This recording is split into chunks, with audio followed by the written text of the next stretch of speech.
Today I want to share some words of encouragement. If you follow my channel for a while, you know I like to share inspiring messages and words of encouragement. Normally I share a cool story from the life of someone famous or well-known, or someone who has overcome great odds. Well, today I want to talk about a story from my own past. Now, I'm not famous. I don't have expensive cars or fancy homes. I'm about as normal and boring as a guy can be, but I have lived through financial crisis and come out okay. After 2008, I struggled to keep my business open. The stock market had dropped by 52% and unemployment was super high. I took a break from my business to help a startup company. The company was fully funded, or so I thought.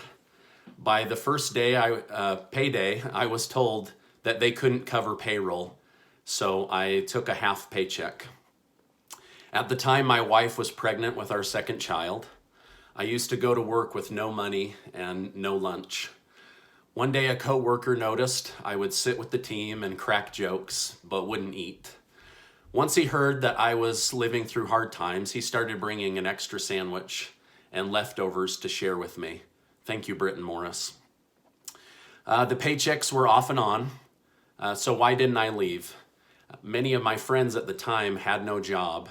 Jobs were hard to come by. You would have to compete with 200 other people to get a job.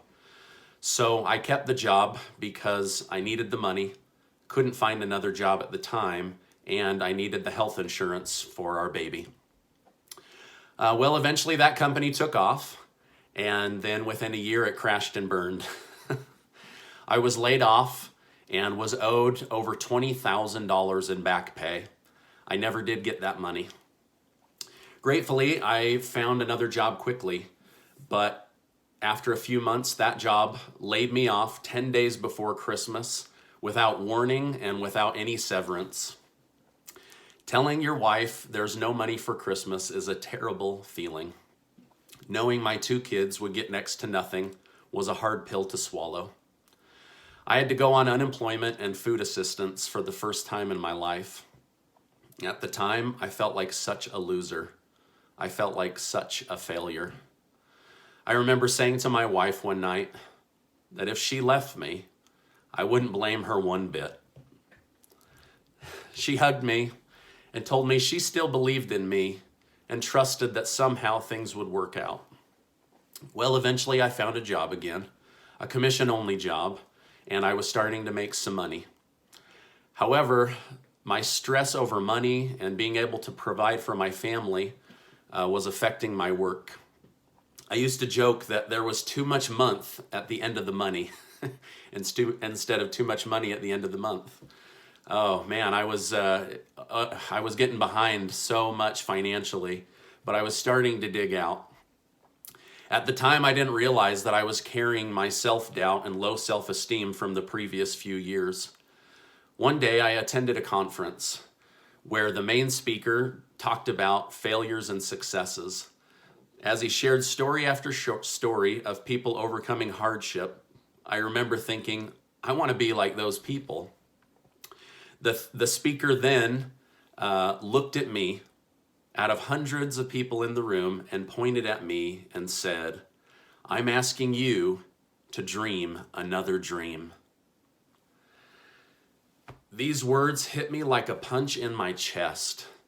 I'm asking you to dream another dream. Man, I wrote that down and I could not get those words out of my head. I had stopped dreaming. I had stopped making and pursuing goals. I had stopped reading. I had stopped growing. The challenge to dream another dream woke me up. Something about those words lit a fire in my belly. I started studying self-development like crazy. I would write my goals every morning and I would carry them on an index card to review every day. I started thinking about myself making good money again. I started working harder and longer until eventually I could work smarter. My story of success did not happen overnight. Making more money did not happen overnight. Writing my books and building my business did not happen overnight.